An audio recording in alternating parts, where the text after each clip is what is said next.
We're back with another episode of Hoosier Myths and Legends. I'm Rebecca Wilhelm. I'm Mary Quigley. And I'm Hope Wilhelm. Join us as we dive into the spookier side of the Hoosier state. So what comes to your mind when you think of Indiana? Do you think of corn? Do you think of basketball? Do you think of the Indianapolis 500? Maybe you think of famous celebrities who were born in Indiana, like John Mellencamp or Michael Jackson. But as the saying goes, there was more than corn in Indiana. 92 counties make up the Hoosier state. In this podcast, we are going to discuss some Indiana folklore from each of these counties. If you are into tall tales, ghosts, or spooky legends, then this is a podcast you are not going to want to miss. Hey everyone, it's Mary here with a special episode for our listeners. We are starting something new for our podcast and we're really excited to share it with you all. Anyone who knows us in real life knows that Rebecca and I love to read. In fact, we spent most of our childhood at the local public library.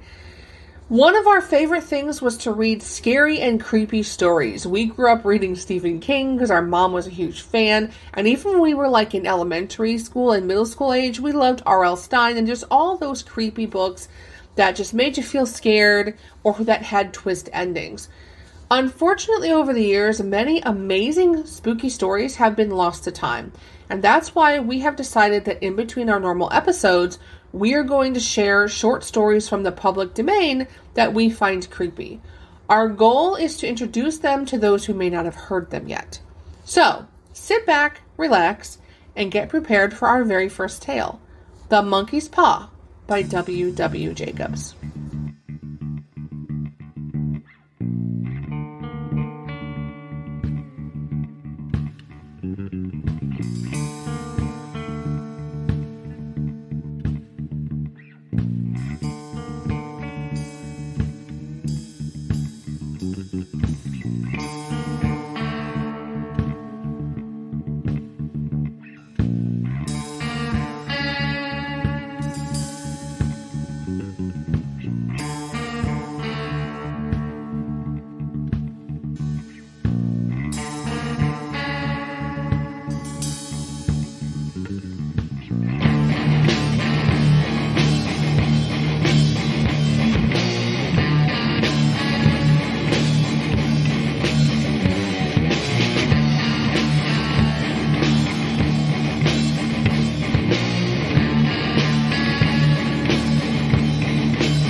Before we jump into our story, let's first explain a little bit about the public domain and our author.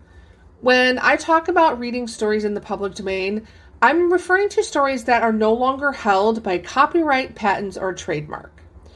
This can happen for a lot of reasons. The most popular is that an author will pass away without any living relatives or without having left their copyright to someone in a will. So at that point, the story then becomes property of the public, which is why it's called the public domain. There are actually a lot of really popular stories in the public domain that you may not have even realized are there. One would be The Great Gatsby by F. Scott Fitzgerald. Grimm's Fairy Tales are in the public domain, and also we have my personal favorite, which is The Legend of Sleepy Hollow by Washington Irving. The story we are reading today is written by W.W. Jacobs. William Wymark Jacobs was born in England in 1863. He was known for writing humorous short stories. He was very prolific, and he really liked writing about marine life or things that had twist endings.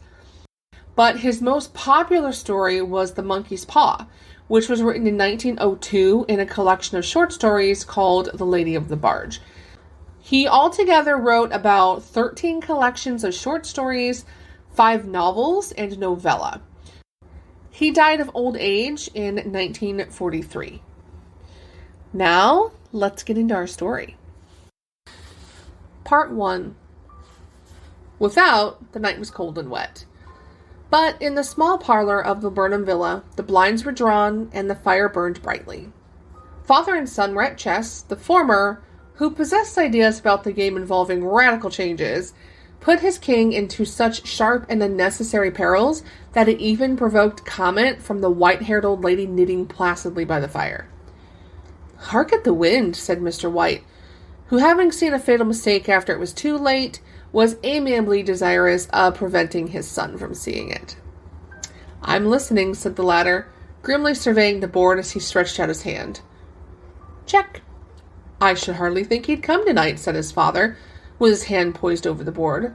"Mate," replied the son. "That's the worst of living so far out," bawled Mr. White, with a sudden and unlooked-for violence. "Of all the beastly, slushy, out-of-the-way places to live in, this is the worst. Pathaway's a bog, and the road's a torrent. I don't know what people are thinking about. I suppose because only 2 houses in the road are let, they think it doesn't matter." "Never mind, dear," said his wife soothingly. "Perhaps you'll win the next one." Mr. White looked up sharply, just in time to intercept a knowing glance between the mother and son. The words died away on his lips, and he hid a guilty grin on his thin gray beard. "There he is," said Herbert White, as the gate banged 2 loudly and heavy footsteps came toward the door.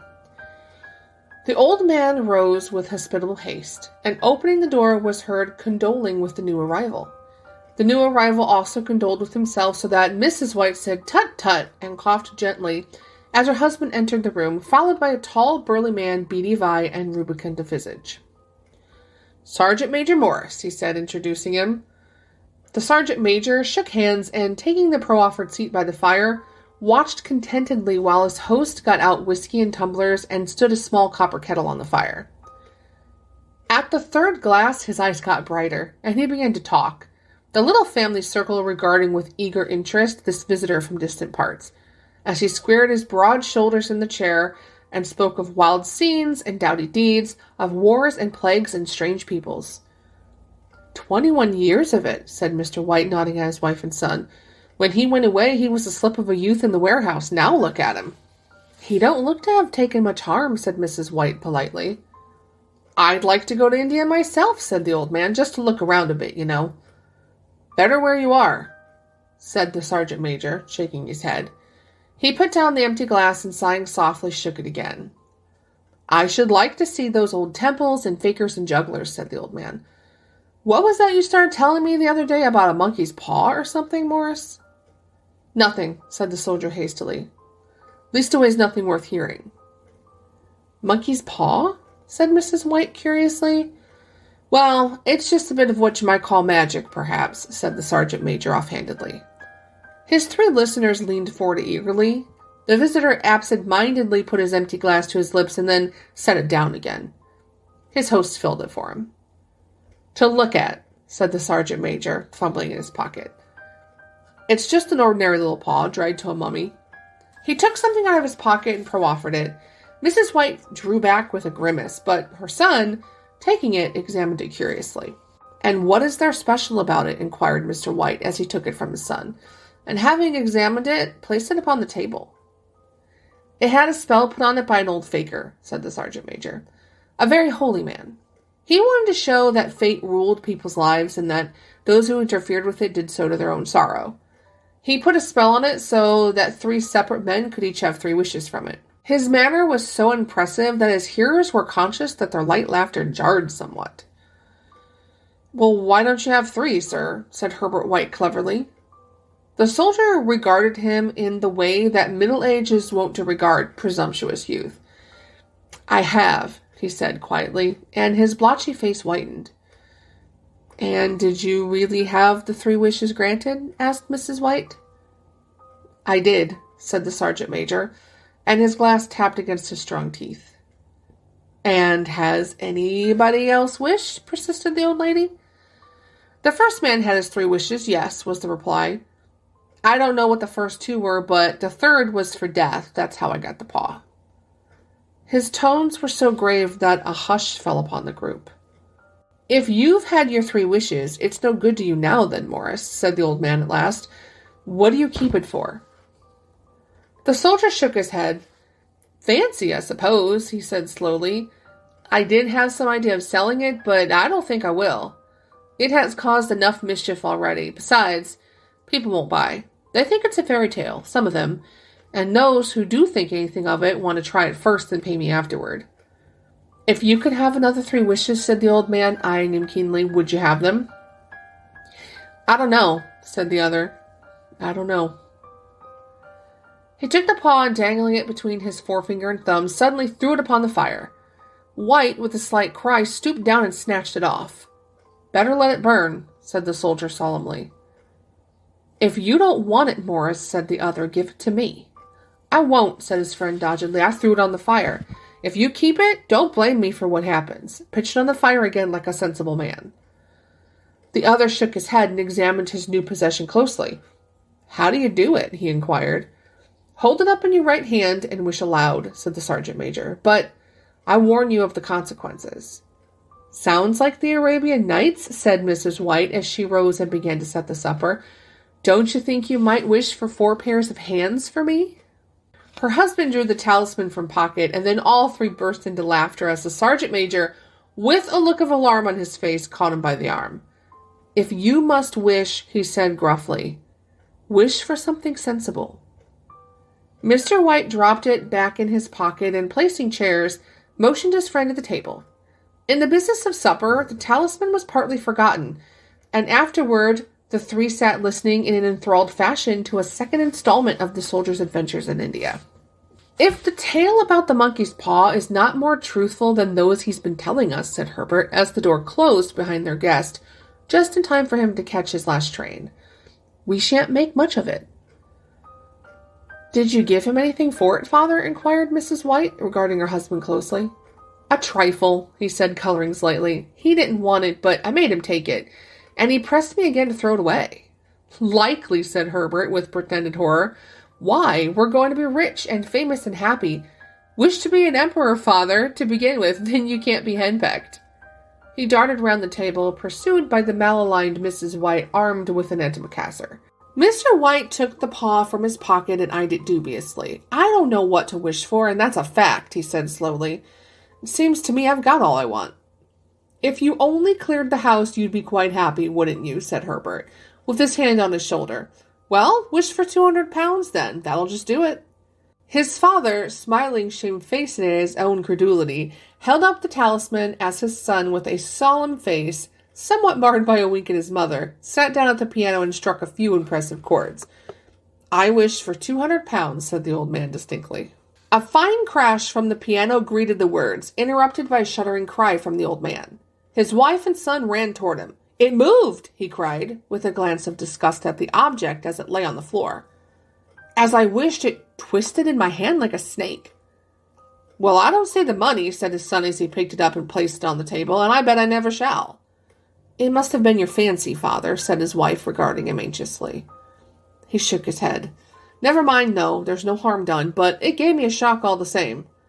They sat down by the fire again while the two men finished their pipes. Outside, the wind was higher than ever, and the old man started nervously at the sound of a door banging upstairs.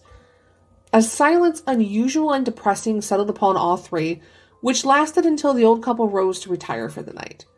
"I expect you'll find the cash tied up in a big bag in the middle of your bed," said Herbert, as he bade them good night, "and something horrible squatting up on top of the wardrobe watching you as you pocket your ill-gotten gains." He sat alone in the darkness, gazing at the dying fire and seeing faces in it. The last face was so horrible and so simian that he gazed at it in amazement. It got so vivid that, with a little uneasy laugh, he felt on the table for a glass containing a little water to throw over it. His hand grasped the monkey's paw, and with a little shiver he wiped his hand on his coat and went up to bed.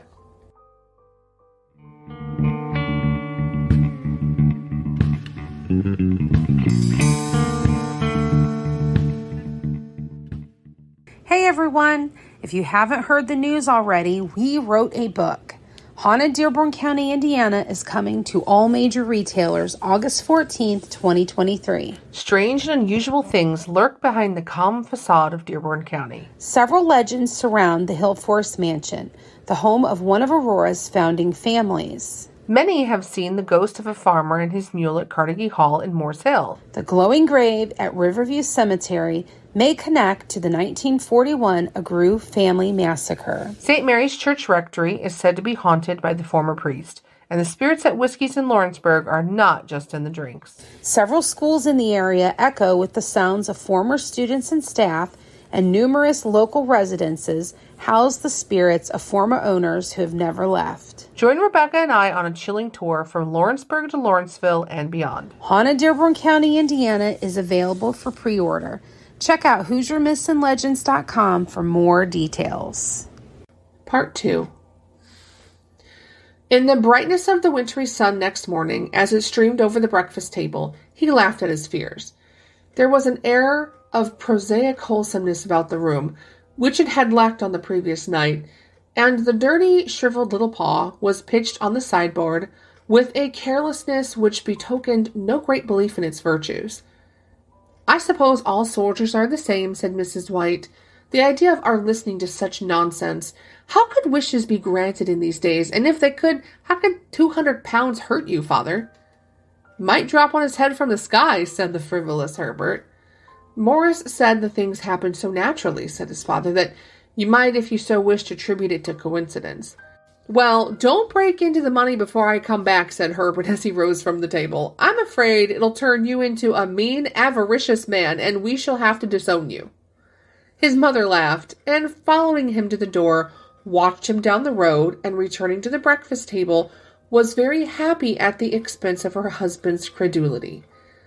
All of which did not prevent her from scurrying to the door at the postman's knock, nor prevent her from referring somewhat shortly to retired sergeant majors of bibulous habits when she found that the post brought a tailor's bill.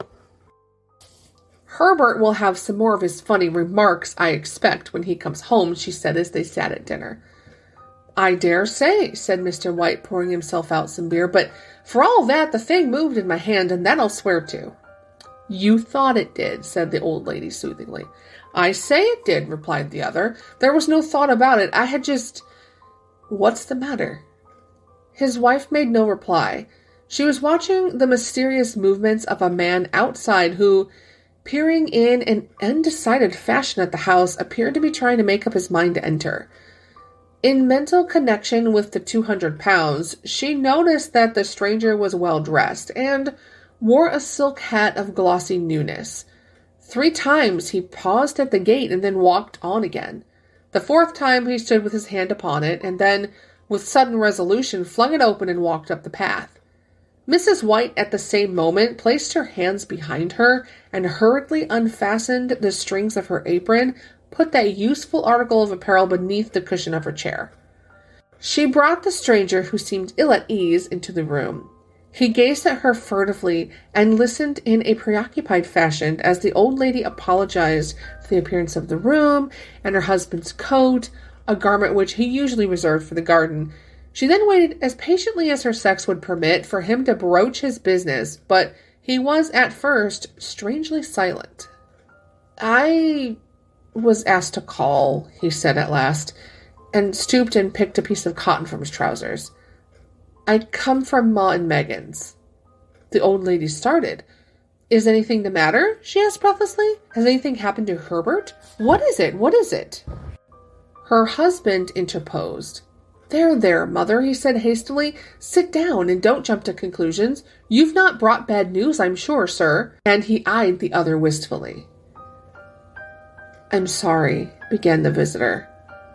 "Is he hurt?" demanded the mother wildly. The visitor bowed in assent.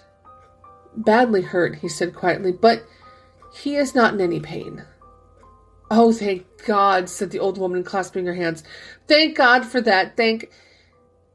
She broke off suddenly as the sinister meaning of the assurance dawned upon her, and she saw the awful confirmation of her fears in the other's averted face. She caught her breath, and turning to her slower-witted husband, laid her trembling old hand upon his. There was a long silence. "He was caught in the machinery," said the visitor at length in a low voice. "Caught in the machinery," repeated Mr. White in a dazed fashion. "Yes." He sat staring blankly at the window, and taking his wife's hand between his own, pressed it as he had been wont to do in their old courting days nearly 40 years before. "He was the only one left to us," he said, turning gently to the visitor. "It is hard." The other coughed and, rising, walked slowly to the window. "The firm wished me to convey their sincere sympathy with you in your great loss," he said, without looking round. "I beg that you will understand that I am only their servant and merely obeying orders." There was no reply. The old woman's face was white, her eyes staring and her breath inaudible. On the husband's face was a look such as his friend the sergeant might have carried into his first action. "I was to say that Ma and Meggins disclaim all responsibility," continued the other. "They admit no liability at all, but in consideration of your son's services, they wish to present you with a certain sum as compensation."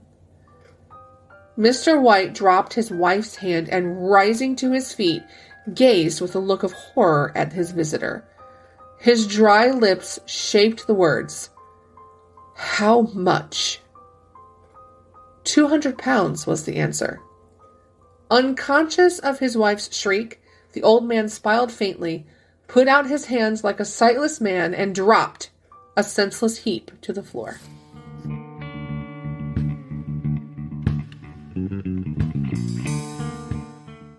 Our podcast is growing, and it's so exciting to see all of our new followers on social media and all of the many downloads of our podcast. Most of our listeners come from iHeartRadio. However, we are on all the major podcast platforms. If you like what you hear, please don't forget to give us a 5-star rating on whatever podcast platform you are listening to us through. Your comments and likes help others find us. Thank you for tuning in to the Hoosier Myths and Legends podcast. Now back to our show. Part 3. In the huge new cemetery some 2 miles distant, the old people buried their dead and came back to a house steeped in shadow and silence. It was all over so quickly that at first they could hardly realize it and remained in a state of expectation as though of something else to happen, something else which was to lighten this load too heavy for old hearts to bear. But the days passed, and expectation gave place to resignation. The hopeless resignation of the old, sometimes miscalled apathy. Sometimes they hardly exchanged a word, for now they had nothing to talk about, and their days were long to weariness. It was about a week after that the old man, waking suddenly in the night, stretched out his hand and found himself alone. The room was in darkness, and the sound of subdued weeping came from the window. He raised himself in bed and listened. "Come back," he said tenderly. "You will be cold." "It is colder for my son," said the old woman, and wept afresh. The sound of her sobs died away on his ears. The bed was warm, and his eyes heavy with sleep. He dozed fitfully, and then slept until a sudden wild cry from his wife awoke him with a start. "The paw!" she cried wildly. "The monkey's paw!" He started up in alarm. "Where? Where is it? What's the matter?" She came stumbling across the room toward him. "I want it," she said quietly. "You've not destroyed it." "It's in the parlor on the bracket," he replied, marveling. "Why?" She cried and laughed together, and bending over kissed his cheek. "I only just thought of it," she said hysterically. "Why didn't I think of it before? Why didn't you think of it?"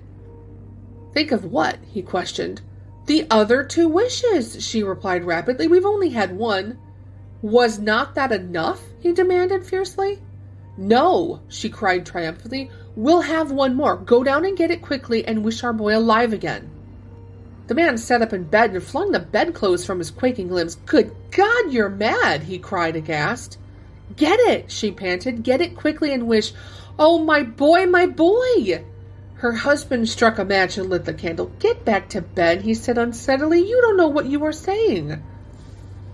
"We had the first wish granted," said the old woman feverishly. "Why not the second?" "A coincidence," stammered the old man.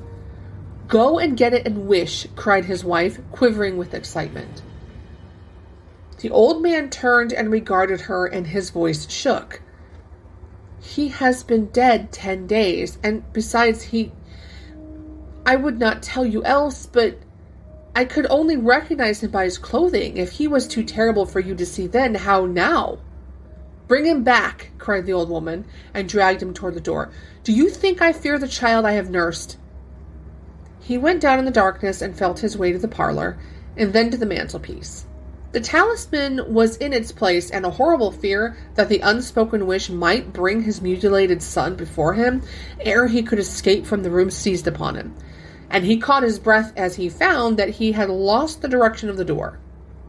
His brow cold with sweat, he felt his way round the table and groped along the roll until he found himself in the small passage with the unwholesome thing in his hand. Even his wife's face seemed changed as he entered the room. It was white and expectant, and to his fears seemed to have an unnatural look upon it. He was afraid of her. "Wish," she cried in a strong voice. "It is foolish and wicked," he faltered. "Wish," repeated his wife. He raised his hand. "I wish my son alive again." The talisman fell to the floor, and he regarded it fearfully. Then he sank trembling into a chair as the old woman with burning eyes walked to the window and raised the blind. He sat until he was chilled with cold, glancing occasionally at the figure of the old woman peering through the window. The candle end, which had burned below the rim of the china candlestick, was throwing pulsating shadows on the ceiling and walls, until, with a flicker larger than the rest, it expired. The old man, with an unspeakable sense of relief at the failure of the talisman, crept back to his bed, and a mixture or two afterward, the old woman came silently and apathetically beside him. Neither spoke, but lay silently listening to the ticking of the clock. A stair creaked, and a squeaky mouse scurried noisily through the wall. The darkness was oppressive, and after lying for some time, screwing up his courage, he took the box of matches and, striking one, went downstairs for a candle. At the foot of the stairs, the match went out, and he paused to strike another, and at the same moment a knock, so quiet and stealthy as to be scarcely audible, sounded on the front door. The matches fell from his hand and spilled in the passage. He stood motionless, his breath suspended until the knock was repeated. Then he turned and fled swiftly back to his room, and closed the door behind him. A third knock sounded through the house. "What's that?" cried the old woman, starting up. "A rat," said the old man in shaking tones. "A rat. It passed me on the stairs." His wife sat up in bed listening. A loud knock resounded through the house. "It's Herbert!" she screamed. "It's Herbert!" She ran to the door, but her husband was before her, and catching her by the arm, held her tightly. "What are you going to do?" he whispered hoarsely. "It's my boy! It's Herbert!" she cried, struggling mechanically. "I forgot it was 2 miles away. What are you holding me for? Let me go. I must open the door." "For God's sakes, don't let it in," cried the old man, trembling. "You're afraid of your own son?" she cried, struggling. "Let me go. I'm coming, Herbert, I'm coming." There was another knock and another. The old woman, with a sudden wrench, broke free and ran from the room. Her husband followed to the landing and called after her appealingly as she hurried downstairs. He heard the chain rattle back and the bottom bolt drawn slowly and stiffly from the socket. Then the old woman's voice strained and panting. "The bolt," she cried loudly. "Come down, I can't reach it." But her husband was on his hands and knees, groping wildly on the floor in search of the paw. If he could only find it before the thing outside got in. A perfect fusillade of knocks reverberated through the house, and he heard the scraping of a chair as his wife put it down in the passage against the door. He heard the creaking of the bolt as it came slowly back, and at the same moment he found the monkey's paw, and frantically breathed his third and last wish. The knocking ceased suddenly, although the echoes of it were still in the house. He heard the chair drawn back, and the door opened. A cold wind rushed up the staircase, and a long, loud wail of disappointment and misery from his wife gave him courage to run down to her side, and then to the gate beyond. The street lamp flickering opposite shone on a quiet and deserted road. We hope you enjoyed hearing The Monkey's Paw by W.W. Jacobs. It's definitely one of our favorite creepy stories. Let us know what you thought about it by leaving a comment on one of our social media pages. Do you know of any creepy public domain stories we should share? Or are you an author who would like to share your work on our podcast? We would love to hear from you. Please send us an email to HoosierMythsAndLegends@gmail.com. We may use it in a future episode. Let us know if you wish to remain anonymous.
To see our source material, please visit our website, HoosierMythsAndLegends.com.